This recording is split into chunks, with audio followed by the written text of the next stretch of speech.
Pemirsa, kawasan Porong yang direncanakan menjadi pusat perdagangan kini terendam oleh lumpur panas yang terus bertambah sebanyak kurang lebih 120 meter kubik per harinya. 2 bulan lalu, 12 desa termasuk 34 gedung sekolah, 60.000 orang mengungsi dan 87 industri skala rumahan hingga skala pabrik besar terendam lumpur hingga lumpuh. Bagaimanakah komitmen Lapindo dalam menyelesaikan musibah ini, terutama pada korban lumpur Sidoarjo yang sudah 2 tahun ini hidup dalam kesesakan.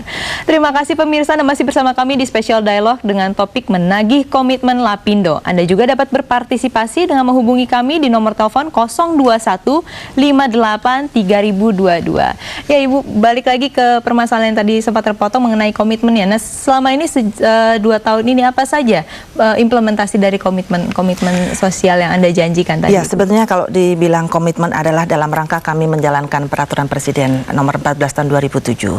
Dan sebetulnya kami awal mulanya adalah dalam bentuk satu kepedulian sosial. Dalam bentuk kepedulian sosial. Betul, karena ini jangan disalah arti gitu ya Mbak ya, karena kita melakukan seperti ini orang menyatakan bahwa oh Lapindo bersalah, kemudian Lapindo menyatakan seperti ini, tetapi ini semuanya adalah bentuk kepedulian sosial dan setelah itu kami menjalankan amanat Perpres nomor 14 tahun 2007. Nah, kalau untuk masalah sosial, sekarang ini kami sudah memberikan uang muka 20% jual beli tanah dan bangunan itu sebanyak untuk 12.000 berkas lebih. 12.000 lebih.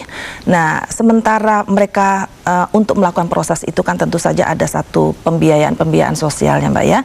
Tentu saja di sarana pengungsian pada saat itu kami juga memberikan pendidikan, kemudian sunat massal bagi anak-anak warga korban di sana, kemudian juga hiburan-hiburan, kemudian juga kesehatan. Kami bekerja sama dengan hampir sebagian besar rumah sakit di Jawa Timur untuk memberikan fasilitas kesehatan bagi masyarakat warga korban yang berada di sana. Baik, sebelum kita terhubung dengan Bapak Andi Darussalam yang ada di Surabaya, saya ingin menanyakan bagaimana sebetulnya keadaan baik secara psikologis ataupun mungkin fisik mereka sekarang yang masih tinggal di pengungsian itu Bu, sampai detik ini. Ya, sebetulnya yang saudara-saudara kita yang masih ada di pengungsian itu adalah sisa dari sebesar 11.000 yang mereka sudah meninggalkan pengungsian dan sekarang sudah mendapatkan uang muka ganti jual beli 20%. Hanya mereka ini seringkali kami juga sudah melakukan satu pendekatan dengan mereka, satu pertemuan-pertemuan untuk segera meninggalkan pengungsian, karena pengungsian itu kan sifatnya hanya sementara dan mereka sudah ada 18 bulan di sana. Nah, kami juga bersama dengan pemerintah daerah untuk terus menghimbau kepada mereka untuk segera mengambil paket-paket tahapan yang diberikan oleh Lapindo. Apakah keadaan mereka masih baik-baik saja atau sudah bagaimana nih Bu? Seharusnya mereka segera meninggalkan. Seharusnya mereka harus sudah meninggalkan. Betul. Untuk mendapatkan uang kontrak dan mereka tinggal di tempat. Sekarang kita akan berbincang-bincang dengan Pak Andi Darussalam. Selamat siang Bapak. Selamat siang Mbak Gita. Iya, kemarin Bapak baru membayarkan sebagian yang dari 80% itu ya Pak ya?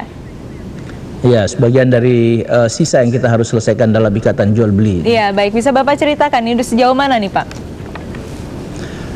Pada awal bulan ini, pada akhir bulan Mei ini, ada sekitar 285 berkas yang kita harus selesaikan dari perjanjian yang kita sampaikan bahwa 1 bulan sebelum masa kontrak itu berakhir.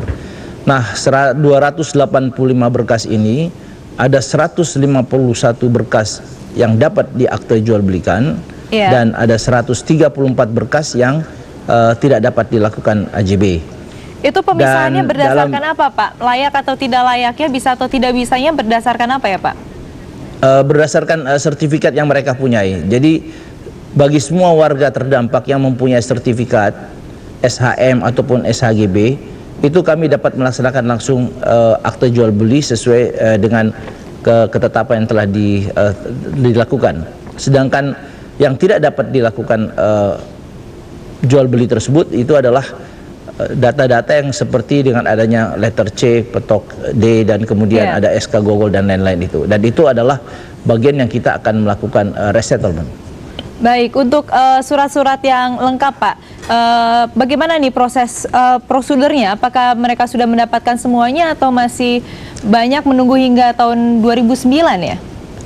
Ya, jadi bagi kita saya perlu jelaskan bahwa di dalam perjanjian jual beli yang kita lakukan pada waktu pembayaran 20% awal telah kita sampaikan bahwa warga yang telah mendapatkan uang kontraknya sebulan sebelum masa kontrak mereka berakhir, yaitu 2 tahun, kita mempunyai kewajiban untuk menyelesaikan jual beli tersebut sebanyak 80% dari sisanya. Nah, jumlah ini tergantung dari bulan-bulan yang mereka dapatkan.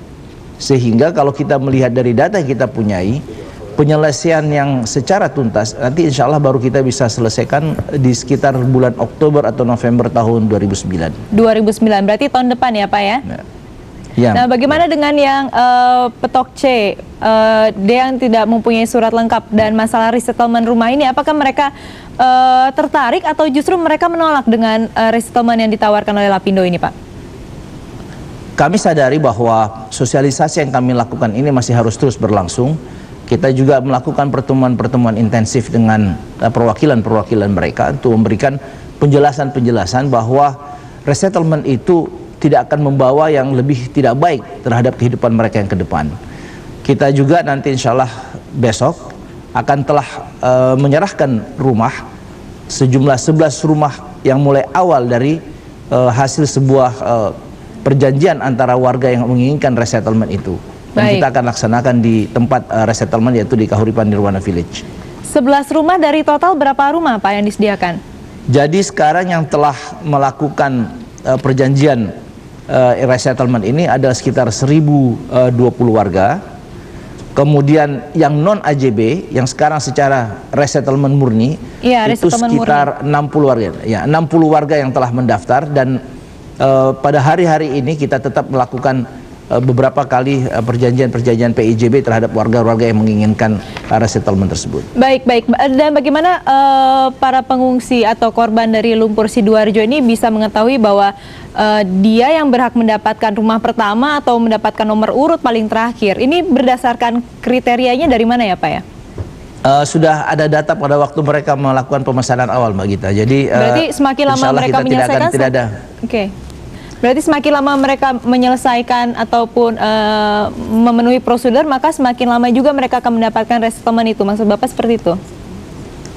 Saya tidak harapkan seperti itu ya. Tentu kita harapkan bahwa apa yang kita lakukan ini adalah sebuah bagian untuk menyelesaikan sebuah percepatan terhadap perjanjian jual beli 80% tersebut. Baik. Bapak, kita lanjutkan perbincangan saat lagi. Jelajahi cara baru mendapatkan informasi. Download Metro TV Extend sekarang.